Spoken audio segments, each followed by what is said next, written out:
Tuhan sertamu dan sertamu juga. Inilah Injil Yesus Kristus menurut Matius. Dimuliakanlah Tuhan.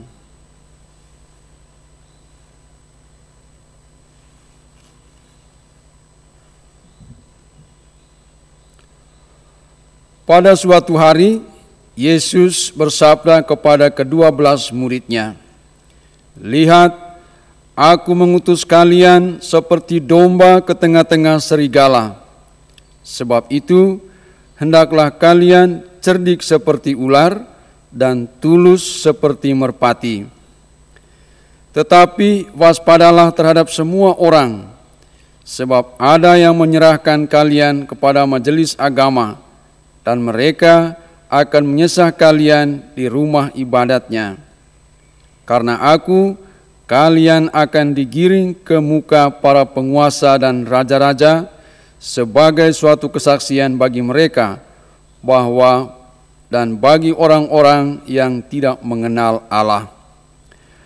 Apabila mereka menyerahkan kalian, janganlah kalian khawatir akan bagaimana dan akan apa yang harus kalian katakan, karena semuanya itu akan dikaruniakan kepadamu pada saat itu juga.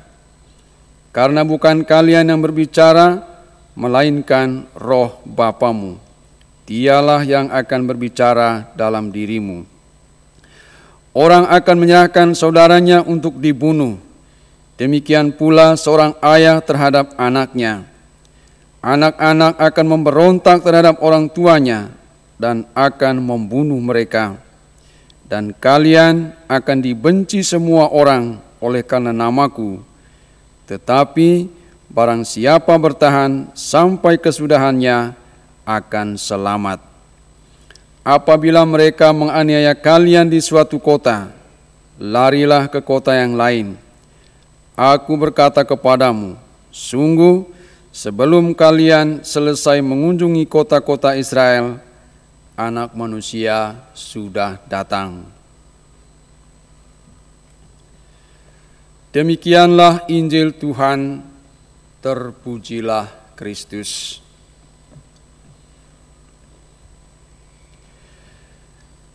Ibu bapak, saudara-saudari, umat Tuhan yang terkasih, kemarin Yesus mengutus ke-12 murid-Nya dengan pesan jangan membawa bekal, jangan bawa uang, perak, dan lain-lain.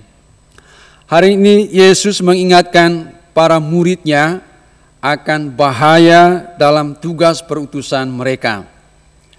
Yesus sudah tahu dan sungguh menyadari betapa besar bahaya, ancaman, tantangan yang akan dihadapi oleh para murid dalam mewartakan karya kasih Allah.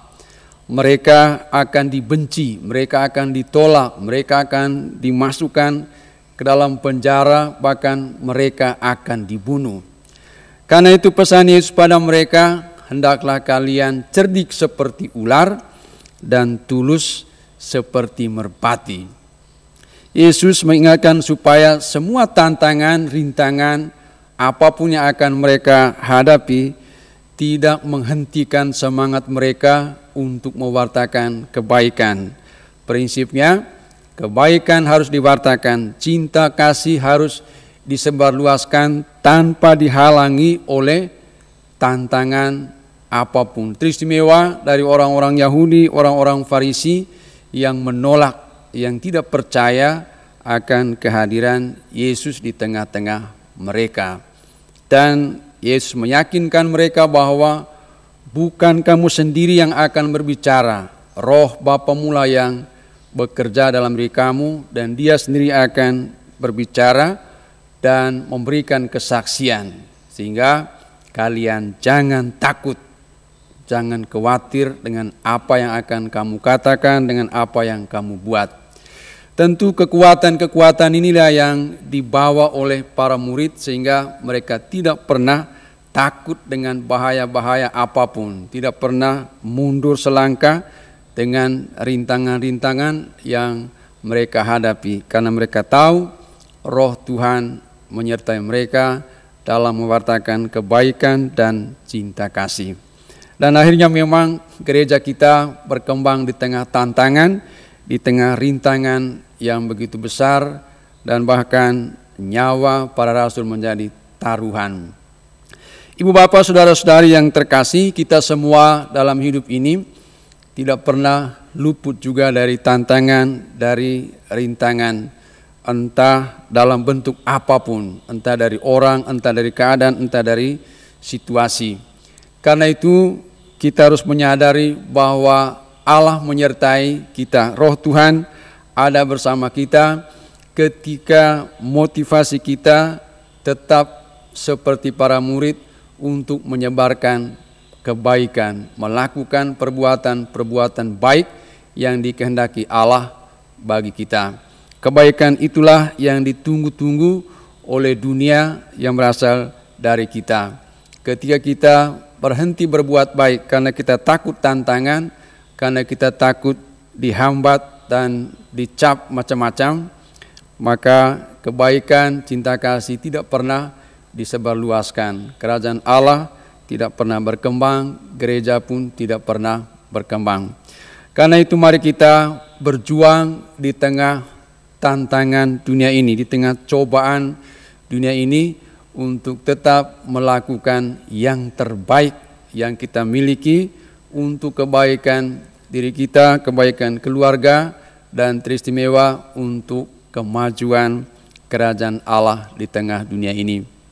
Kadang kita takut untuk berbuat baik karena takut nanti orang mencap ini, orang cap itu, dan macam-macam, takut gagal dan macam-macam. Tetapi ketika kita punya motivasi yang tulus, motivasi yang jujur dalam melakukan perbuatan-perbuatan baik, maka jangan takut, Allah menyertai kita, Roh Allah bekerja bersama kita untuk mewartakan kebaikan.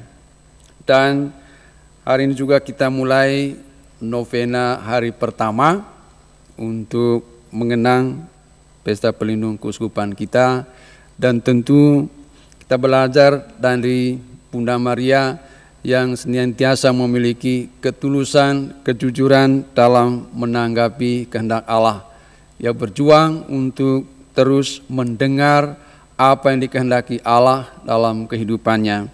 Karena itu kita senantiasa berdoa mohon rahmat Tuhan supaya kita juga seperti Bunda Maria untuk tulus melakukan apa yang dikehendaki Allah bagi kita sekalian.